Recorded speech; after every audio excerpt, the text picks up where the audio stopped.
ఈ మధ్య phone ring చేస్తే చాలు సోషల్ మీడియా లేదా తెలియని గ్రూప్స్ నుంచి అని ఒక టోన్ వినిపిస్తుంది. వెంటనే చిరాకు పడిపోతాం.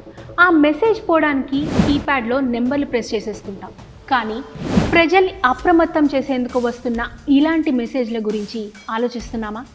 సరే, మీ మొబైల్కి కాల్ వచ్చింది, మీ పాన్ కార్డు కస్టడీలోకి తీసుకున్నాం, వెంటనే ఈ లింక్కి వెళ్ళి వివరాలు నమోదు చేయండి, లేదంటే మీకు సంబంధించిన డీటెయిల్స్, మీ అకౌంట్స్ అన్నీ ఫ్రీజ్ అయిపోతాయి. అంతే, కంగారు పడి లింక్ క్లిక్ చేస్తాం. చూస్తే మీ మొబైల్ హ్యాక్ అయినట్టే.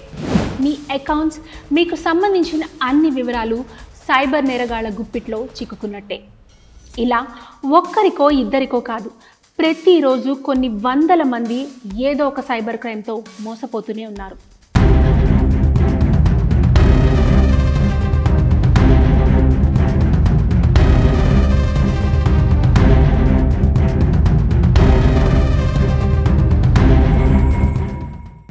నమస్తే. పెరిగిపోతున్న సైబర్ క్రైమ్స్, ఇదే ఇప్పుడు జరుగుతున్న నిజం. మనం ఉద్దేశించకుండా, మనకు తెలియకుండానే నేరానికి బలయ్యే రోజులు వచ్చాయి. ఒకే ఒక్క కాల్, ఒక SMS, ఒక QR స్కాన్ చాలు, మన ఖాతాలో ఉన్న మొత్తం డబ్బు ఎవరి చేతుల్లోకో వెళ్ళిపోయే రోజుల్లో బ్రతుకుతున్నాం. చెప్పాలంటే ఈ రోజుల్లో జరిగే సైబర్ మోసాలకు ఓ రూపం లేదు. సైబర్ నేరాలు ఇలాగే జరుగుతాయని చెప్పలేని పరిస్థితి. పక్కా ప్రణాళికతో, కొత్త కొత్త ఐడియాలు, స్క్రిప్ట్స్, డ్రామాలతో మన ఎమోషన్స్ను టార్గెట్ చేస్తూ జరుగుతున్నాయి ఈ మోసాలు. ఎన్నో రియల్ లైఫ్ కేసులు. తెలుసో తెలియకో ప్రతి ఒక్కరూ ట్రాప్లో పడ్డవాళ్లే. ఒక మహిళా ఉద్యోగికి ఒక వాట్సాప్ మెసేజ్ వచ్చింది. మీరు ఒక ప్రాజెక్ట్ ఎవాల్యుయేటర్గా పనిచేస్తే రోజుకి 5,000 ఇంట్లోనే కూర్చుని సంపాదించవచ్చని.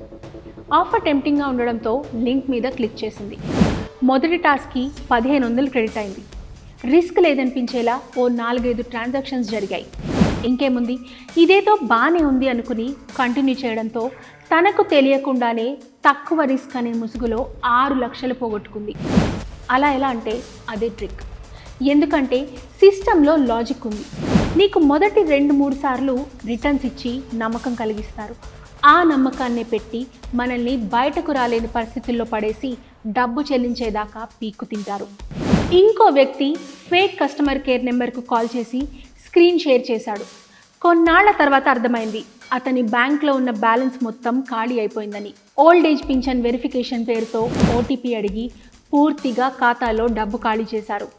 ఇన్స్టాగ్రామ్ స్పాన్సర్డ్ ప్రోడక్ట్స్ పేరుతో ఇన్ఫ్లుయెన్సర్ పేజెస్ ద్వారా వస్తున్న fake offers, free giveaways, delivery scam links 1-2 అని కాదు, ఇలా చెప్పుకుంటూ పోతే అసలు మోసం ఎక్కడ జరిగిందో కూడా తెలియని పరిస్థితులు ఉన్నాయి.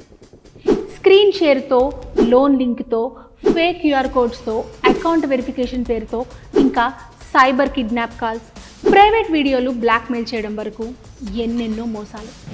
ఇప్పుడు నిజంగా మనకి అవసరమైనదేంటి? అవేర్నెస్. ఎందుకంటే ఇవాళ ఫోన్ ఉన్న ప్రతి ఒక్కరికి మోసపోయే ఛాన్స్ ఉంది. మనం ఎప్పుడు గుర్తుపెట్టుకోవాల్సింది, ఎవ్వరు ఫోన్లో OTP అడగరు, పాన్ వెరిఫికేషన్ కోసం ఎవరు లింక్ పంపరు, లెజిట్ సంస్థలేవి QR స్కాన్ చేయమని అడగవు. ఇది ఒక basic thumb rule. Next, screen share tools లాంటి యాప్స్ని ఎప్పుడు మన ఫోన్స్లో పెట్టుకోకపోవడం మంచిది. అలాగే fake job offers, investment plans, trading apps ఇవన్నీ ట్రాప్ చేయడానికి బెస్ట్ ప్లాట్ఫామ్లు. మనవే కాదు, మనకు సంబంధించిన వారి వివరాలు చెప్పి పక్కా ప్లానింగ్తో మోసాలు చేస్తున్నారు. ఇలాగే ఒక వ్యక్తి పూర్తి వివరాలు సేకరించిన సైబర్ నేరగాళ్లు లండన్లో ఉండే మీ సిస్టర్ పార్సిల్ పంపించారు, కస్టమ్ డ్యూటీ కట్టాలి అని చాలా ప్రొఫెషనల్గా కన్వర్సేషన్ చేశారు.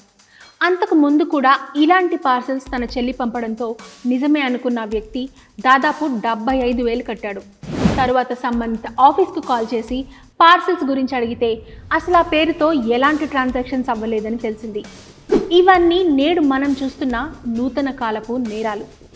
రోడ్ల మీద కాకుండా వైఫైలో జరిగే దొంగతనాలు. దొంగలు ఇంట్లో చొరబడి ఉన్న డబ్బు నగలు ఎత్తుకుపోవడమో లేదా రోడ్ల మీద జేబులు కొట్టేయడమో వినుంటాం. కానీ ఇవాళ ఈ సైబర్ మోసగాళ్ళు అంతకు మించి మనకు తెలియకుండానే మన బ్యాంకుల్లో ఉన్న ఖాతాలు మన చేతే ఖాళీ చేస్తున్న మహా ముద్దులు. పరిస్థితులు చేజారుతుండడంతో మన ప్రభుత్వం, పోలీసు శాఖ కూడా ఎన్నో అవేర్నెస్ కార్యక్రమాలు నిర్వహిస్తున్నారు. Cyber crime, police wings, cyber help line numbers, cyber awareness campaigns ఇలా ఎన్నో ఏర్పాటు చేశారు.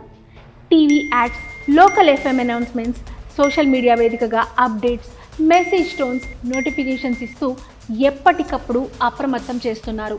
అంతేకాదు, ఎలాంటి సైబర్ క్రైమ్ జరిగినా 1930 నెంబర్కి కాల్ చేసి ట్రాన్సాక్షన్స్ను ఆపే ఛాన్స్ ఉంటుంది.